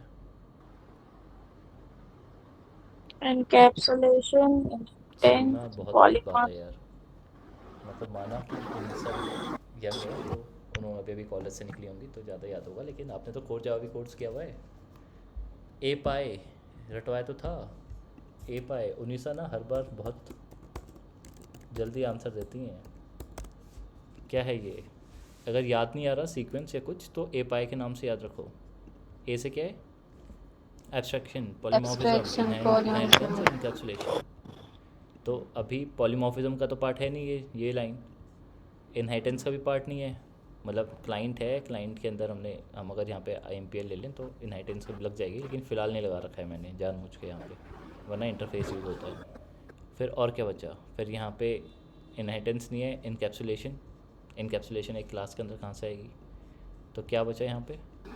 एब्स्ट्रैक्शन। एब्स्ट्रैक्शन। ये डेटा वो इम्प्लीमेंटेशन हाइडिंग कर दी ना, आपको नहीं पता ना कहाँ से हिट करके क्या ला रहा है, पीछे से 4 API हिट मार रहा है, एक API हिट मार रहा है, या मल्टी थ्रेड चला रहा है, नहीं पता ना आपको। आपको तो एक मेथड दिया, आपने सोचा चलो ठीक है डेटा आ रहा है, चल रहा है, आ जाएगा। तो इससे हमने एब्स्ट्रैक्शन कर लिया, यहाँ पे एब्स्ट्रैक्शन लगा दिया, ठीक है। और अब मैं यहाँ पे वापस से आई लगा देता हूँ, ये क्लाइंट, ठीक है। Parent class can hold child class object, याद है ना? हाँ। वही है, कुछ और नहीं है। तो ये हमने कर लिया है पूरा अपना इंटर माइक्रो सर्विस कम्युनिकेशन। अब मैं एक बार जो पॉम फाइल है उसमें थोड़ा गो थ्रू करवा देता हूँ, क्योंकि ऊपर से निकल गया होगा, सीनियर्स भी आके ऐसे ही काम करते हैं, इसे मैं करके चला गया फ़िलहाल। तो अब देखो हमारा प्रोजेक्ट क्या है। अब मेरा प्रोजेक्ट एक नॉर्मल प्रोजेक्ट नहीं है, ये मल्टी मॉड्यूल मेवन प्रोजेक्ट है। पहले अभी तक हम जो काम कर रहे थे आज से पहले, वो खाली मेवन प्रोजेक्ट था। ये है हमारा मल्टी मॉड्यूल। मल्टी मॉड्यूल क्यों कह रहा हूँ? क्योंकि मेरे मॉड्यूल्स हैं इसमें, और मल्टीपल मॉड्यूल हैं, एक मॉड्यूल नहीं है। तो ये multi module maven project. Maven क्यों है? क्योंकि पॉम फाइल है और मेवन का यूज़ कर रहे हैं हम। तो मल्टी मॉड्यूल मेवन प्रोजेक्ट, सही हो गया? समझ आ रहा है क्यों ना इतना लंबा नाम है? Model sir. ठीक है। अब इसके अंदर क्या होता है, इसके अंदर एक पेरेंट मैं डिक्लेयर कर देता हूँ। अब पेरेंट जो है मेरा, फ़िलहाल क्या है, मेरा पेरेंट है एम्प्लॉय सर्विस पेरेंट, ये मेरा पेरेंट है। अब इसके अंदर जितने भी मॉड्यूल्स होते हैं वो मेरे चाइल्ड होते हैं। अब जब भी मल्टी मॉड्यूल मेवन प्रोजेक्ट आता है तो उसके अंदर एक खासियत होती है कि जो मेन प्रोजेक्ट होता है उसका, जिसे यूजली हम पेरेंट कहते हैं, तो पेरेंट हमेशा पॉम होता है, मतलब packaging. It will not create jar and war. यहाँ के अंदर देखोगे इसके अंदर टारगेट फोल्डर ही नहीं है, दिख रहा है ना, टारगेट फोल्डर नहीं है, जार वॉर का सिस्टम ही नहीं है इसमें। तो ये खुद कुछ नहीं बनेगा, मतलब ये बस एक बाहर की पॉलिथीन है जिसके अंदर सामान रखे रहेंगे। और क्या क्या सामान रखे रहेंगे इसके अंदर, उसकी सीक्वेंसिंग भी हम बता सकते हैं। सबसे पहले रखेंगे हम क्लाइंट मॉडल, उसके बाद रखेंगे हम सर्विस, उसके बाद रखेंगे हम क्लाइंट सर्विस क्लाइंट, ये 3 चीज़ें रखेंगे। अब यहाँ पे हमने क्या किया है, जो सर्विस मॉडल है ये बेसिक है, इसके अंदर हमने कुछ नहीं किया। ये खाली नॉर्मल एक जार बना रहे हैं अपनी, डिफ़ॉल्ट जार होती है तो उसके अंदर हमको डिफ़ॉल्ट जार ही रहेगी और कुछ नहीं है। यहाँ पे अगर मैं पैकेजिंग जार कर दूँ तो वो भी सेम है, लेकिन बाय डिफ़ॉल्ट अगर मैं यहाँ पे पैकेजिंग इसकी जार कर दूँ तो वो भी सेम है, नहीं रखूँगा तो डिफ़ॉल्ट है, कोई इसमें ज़रूरत नहीं होती इस चीज़ की। फिर दूसरा क्या है मेरा, एम्प्लॉय सर्विस। अब एम्प्लॉय सर्विस के अंदर अब ये चीज़ है कि मुझको एम्प्लॉय सर्विस के अंदर क्या चाहिए, मुझे मॉडल चाहिए। तो मैंने मॉडल को इंपोर्ट कर लिया अपनी सर्विस के अंदर और फिर उसका यूज़ कर लिया अपने कंट्रोलर्स के अंदर, ठीक है। अभी क्या था ये हमने देख लिया होगा, मैंने मूव किया था, अगर याद नहीं है तो। अब जो हमारे कंट्रोलर्स हैं, ओके ये तो मॉडल पे पहुंच गए हम। सर्विस के अंदर जो हमारे मॉडल्स हैं, कंट्रोलर हैं, कंट्रोलर के अंदर ये जो रिस्पॉन्स है एम्प्लॉय डिटेल रिस्पॉन्स, कहाँ का है employee detail response, employee service model का दिख रहा है। इस मॉडल में तो ये हो गया मॉडल का रिस्पॉन्स हमारे। तो अब हमने एम्प्लॉय सर्विस के अंदर डाल दिया अपना एम्प्लॉय सर्विस मॉडल, तो मेरी सर्विस अब मॉडल का यूज़ कर रहा है, ये एक चीज़ हो गई, ठीक है। और ये तो ऑब्वियस भी आइटम है। फिर जो हमने जो मेन काम देखना भी था अभी तक, जो अभी ये देख रहे थे स्केलेट का काम है, ये फिर मेन काम हो जाता अपना क्लाइंट। अब एक चीज़ ध्यान दी होगी, हमने तो क्लाइंट की जार खाली भेजी है ना, हमने तो मॉडल की जार भेजी नहीं। बट हम फर्स्ट सर्विस के अंदर हमारे पास जो रिस्पॉन्स मैं भेज रहा हूँ फर्स्ट सर्विस के अंदर, उसमें तो मॉडल भी है। यहाँ पे कंट्रोलर के अंदर अगर देखोगे तो क्लाइंट कंट्रोल के अंदर यहाँ पे जो मैं एम्प्लॉय डेटा रिस्पॉन्स भेज रहा हूँ ये किसका है, तो मॉडल का है। तो मॉडल कैसे मिला इसको, क्योंकि मैंने क्लाइंट के अंदर ही मॉडल डाल दिया था। कहाँ गया ये, मेरा जो क्लाइंट है, क्लाइंट के अंदर मॉडल है, और मैंने क्योंकि इसको क्लाइंट ही दे दिया और क्लाइंट के अंदर मॉडल है तो उसको मॉडल में क्लाइंट भी मिला है, क्लाइंट के साथ मॉडल था इसलिए मॉडल भी मिल गया। तो इसलिए हम यहाँ पे सेग्रीगेशन करते हैं मॉडल का, क्योंकि जब हम किसी को क्लाइंट देंगे तो उसको भी मतलब सर्विस में भी आपने मॉडल डाला और क्लाइंट में भी। हाँ, दोनों में मॉडल है। हमने निकाले इसलिए ना, अगर खाली एक ही में यूज़ हो रहा होता तो उसी के अंदर रखते। हाँ जब एक से ज़्यादा जगह यूज़ होगा जब भी तो उसको अलग से रखेंगे। तो ये हमारा मॉडल दोनों जगह यूज़ हो रहा था इसलिए हमने उसको अलग से निकाला है। और ये तो इसलिए क्योंकि बांटना है पूरी दुनिया को, और हाँ। यहाँ पे इसलिए निकाला क्योंकि इन दोनों के बीच में बांटना अपने को ये पता ही है। तभी इस मॉडल की वजह से हमारा सॉरी क्लाइंट की में मॉडल है, इसलिए क्लाइंट पास करते ही मॉडल भी चला गया हमारे फर्स्ट जो हमारा क्लाइंट था उसके पास। तो और क्लाइंट के अंदर हमने कुछ नहीं किया, क्लाइंट के अंदर हमने बेसिक क्या कहते हैं यहाँ पे एक वही काम जो हमने बेसिक किया था, एपीआई बना दी, आईएमपीएल कर दिया, ये इसलिए बना दिया क्योंकि एनोटेशन से सब भी कर सकते हो, उसके साथ लगा सकते हो। अब यहाँ पे हमने एक रेस्ट टेम्पलेट बना के नॉर्मल तरीके से कर दिया, ठीक है। अगर इसको ही अगर आपको उसमें करना है क्या कहते हैं इसी को अगर आपको स्प्रिंग के साथ करना है, कंपोनेंट स्कैन कराना है, तो उसमें बस कंपोनेंट लिख देना आगे, कंपोनेंट नेम्ड दोनों चल जाता है, नेम्ड नहीं आ रहा इसमें, ओके ठीक है। तो आप कंपोनेंट ही लिख दो और कंपोनेंट के साथ ही ये क्या हो जाएगा, बीन बन जाएगी। एक कंपोनेंट स्कैन होगा तो इसकी बीन बन जाएगी और आपको तैयार कर सकते हो, यूज़ कर सकते हो फिर अपने कोड के अंदर, ठीक है। फिलहाल हमने उसके थ्रू नहीं किया, हमने नॉर्मल कर लिया है, कुछ खास डिफरेंस है नहीं। स्प्रिंग वेब डला हुआ है, component at the rate component लगा दोगे वहाँ पे काम चल जाएगा। लेकिन अगर एट द रेट कंपोनेंट लगा दिया तो एक चीज़ आपकी क्लाइंट के साथ दिक्कत हो जाएगी, आपकी क्लाइंट खाली और खाली वही लोग यूज़ कर पाएंगे जो स्प्रिंग का यूज़ करते हैं, जावा के साथ जो हाँ। स्प्रिंग नहीं करते वो नहीं कर पाएंगे, क्योंकि वो एनोटेशन फिर दगाबाजी कर जाएगा। क्योंकि स्प्रिंग बोलेगा भैया हमें तो समझ ही नहीं आ रहा क्या करूँ मैं इसका, जावा को तो चाहिए ना उसकी जार चाहिए कंपाइल करने के लिए, तो आप जिसको दोगे वो फोर्स हो जाएगा स्प्रिंग भी अपने कोड के अंदर डालने के लिए। तो ये डिफरेंस होता है, और यूजुअली आजकल लेकिन डाल ही देते हैं क्योंकि मोस्ट ऑफ द पीपल जावा वाले वही कर रहे हैं। अगर गलती से कोई ऐसा बंदा निकल आया जिसको ये नहीं चाहिए तो आप 2 क्लाइंट बनाओगे एक क्लाइंट ये हो गया, ऐसे एक और क्लाइंट बना दोगे और फिर उसमें भी सारी चीज़ें सेम होंगी, खाली बस एनोटेशंस नहीं होंगे, उतना डिफरेंस हो जाएगा, ठीक है। तो कुछ भी फ्लो में डाउट है, आज हमने जो किया है वो मैं बेसिक एक उससे बता देता हूँ कि यहाँ पे हमारी फर्स्ट सर्विस अब करी थी हमने, ठीक है। और ये किस में करी थी हमने, पोर्ट नंबर 8081 में, 81। ठीक है। और ये हिट मार रहा था डेटा किसको, हमारी एम्प्लॉय सर्विस को। हमारी एम्प्लॉय सर्विस किस में चल रही थी, 8080 में, 8080 में। तो जो हमारे अब 2 कंट्रोलर थे इसमें से, जो हमने पहली बार किया था वो ये था, एक खुद ही रेस्ट टेम्पलेट का यूज़ कर रहा था, ये रेस्ट टेम्पलेट का यूज़ कर रहा था और ख़ुद ही 8080 में जाके डेटा मांग रहा था, यही काम किया था ना हमने पहले। हाँ। दूसरे में भी रेस्ट टेम्पलेट यूज़ हो रहा है, सारी चीज़ें सेम है दूसरे में भी, बस यहाँ पे ये क्या हो गया, ये हमने क्लाइंट यूज़ कर लिया, एम्प्लॉय क्लाइंट। अब एम्प्लॉय क्लाइंट यूज़ कर लिया तो अपने को ज़रूरत नहीं है अंदर झाँकने की कि उसने क्या इम्प्लीमेंट किया हुआ है, मतलब टेक लीड तो देखेगा ही, उसका तो काम ही है ये कि ये सामने वाला क्या यूज़ कर रहा है, बट यूजली फ्रेशर्स को देखने की ज़रूरत नहीं है इसके अंदर, वो खाली मेथड कॉल कर सकते हैं क्योंकि क्लाइंट मिला हुआ है उसको सीधा सीधा। तो यहाँ पे क्या होता है, यहाँ पे आपको खुद डालना पड़ रहा है सारा, आपको यूआरएल पता है, आपको फिर मॉडल्स बनाने पड़ रहे हैं उसके, आपको मॉडल बनाने पड़ रहे हैं, और भी आपको बहुत सारा काम करना पड़ता है इसके साथ। आपको हेडर वेडर हमने तो यूज़ किया नहीं है, वरना हेडर कंटेंट टाइप दुनिया भर की चीज़ें हैंडल करनी पड़ती है।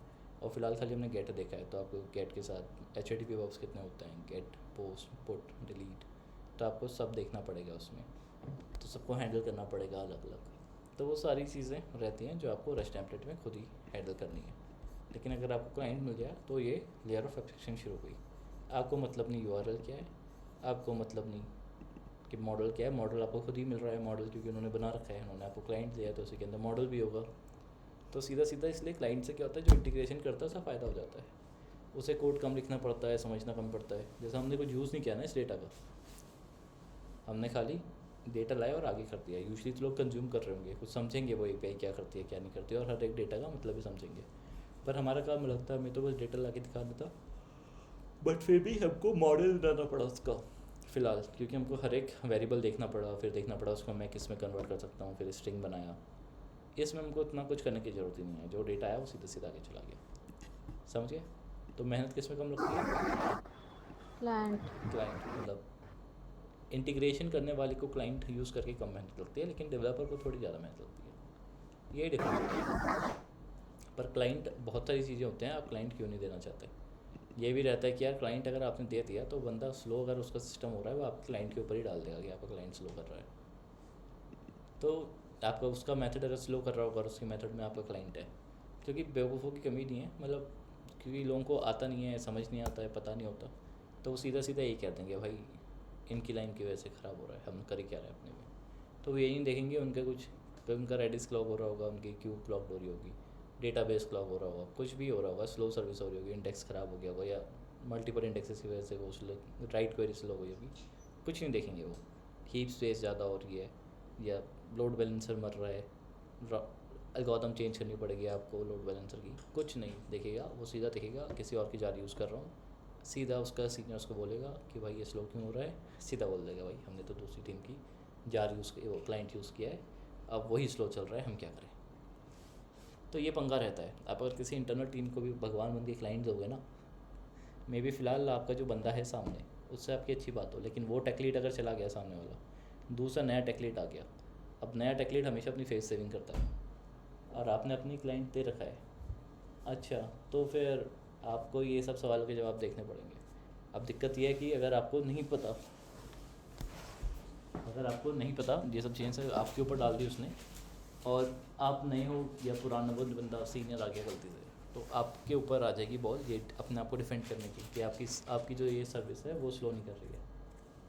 आपको सामने वाले को ही बोलना पड़ेगा जाके, तो फिर आपको अपना लोड टेस्ट करके दिखाना पड़ेगा कि हमारी ये पर्टिकुलर जो माइक्रो सर्विस है जो हमने एक्सपोज करी है किसी और के लिए, उसका लोड सही चल रहा है। फिर जाके आपके प्रोडक्ट मैनेजर, उसका प्रोडक्ट मैनेजर, आपका इंजीनियरिंग मैनेजर, उसका इंजीनियरिंग मैनेजर बैठेगा, वो देखेगा, फिर आपको ये सारा डेटा देना पड़ेगा। जब जाके बात मानी जाएगी, जब जाके वो सामने वाली टीम वाला कहेगा अच्छा ठीक है ये सही चल रहा है, चलो मैं देखता हूँ, शायद ये हमारे एंड से गलती है। तो बिना बात के आपके 2-3 दिन चल जाएगा अगर आपको कुछ नहीं आता, मतलब आपको ऑप्टिमाइजेशन के बारे में नहीं पता। और ये जो ऊपर से अगर आपको ये स्क्रिप्ट भी चलानी है, लोड भी चलवाना है, तो क्यूए टीम चलाएगी लोड, डेवलपमेंट टीम तो लोड चलाएगी नहीं। अब क्यूए टीम को भी आपको एडिशनल टास्क देना पड़ेगा। मोस्टली आप क्यूए टीम से वैसे ही भिड़के रहते हो, तो फिर वहाँ पे क्यूए टीम अलग बोलेगी हम तो नहीं कर रहे, तो आप फंस जाओगे बिना बात के। तो इसलिए क्लाइंट कभी नहीं बना के देना चाहिए। एक्सटर्नल क्यों देना है दे दो, क्योंकि वो लोग ऐसे नहीं करते, लेकिन इंटरनल में देना है तो बहुत ही सोच समझ के देना चाहिए। मतलब मेरे साथ तो ये था कि मैं इतना सीनियर था ही नहीं और हमने क्लाइंट पहले से बना रखी थी। उसके बाद जब वो लोग यही बोलने लग जाते थे बार बार कि यार आपकी वजह से हो रहा है, आपकी वजह से हो रहा है, तब और देखना पड़ता था। बिना बात की मेहनत थी, क्योंकि ये तो हमने दूसरे के लिए एक्सपोज किया है ना। हम हर एक एपीआई का तो लोड करते नहीं है, हर सारी एपीआई का अगर लोड चलाने लग जाएँ तो क्यूए टीम के पास इतनी बैंडविड्थ होती नहीं है कि वो हर एक एपीआई की लोड निकाल के रखे। और अगर आपकी एपीआई के ऊपर ही सवाल उठता रहे कि यार ये स्लो चल रही है, इसने स्लो कर दिया, तो बड़े पंगे होते हैं। क्रिटिकल चीज़ में स्लो कर दिया, किसी पेमेंट की टीम को वाले ने बोल दिया कि इसने स्लो किया है, तो आप पे इतनी गोलियां लगेंगी ना। और अगर आप तुरंत नहीं डिफेंड कर पाए खुद को, तो फिर दिक्कत वाली बात है। या तो आप कॉन्फिडेंट हो, आप वहाँ पे चीट फाड़ मचा सकते हो कि हमारी सारी सर्विस बढ़िया चलती है, हमारी सारी सर्विस की जो लेटेंसी है वो 30 मिली सेकेंड्स की है, आपकी अगर 4-5 सेकंड लग रहा है तो इट इज़ नॉट पॉसिबल, क्योंकि हम तो 30 मिली सेकेंड के साथ काम करते हैं। 10 सेकंड कैसे लग रहा है आपको, मैक्स आपको 30 लग जाएगा, 100 मिली सेकेंड से ऊपर हमारे कुछ जाता ही नहीं है।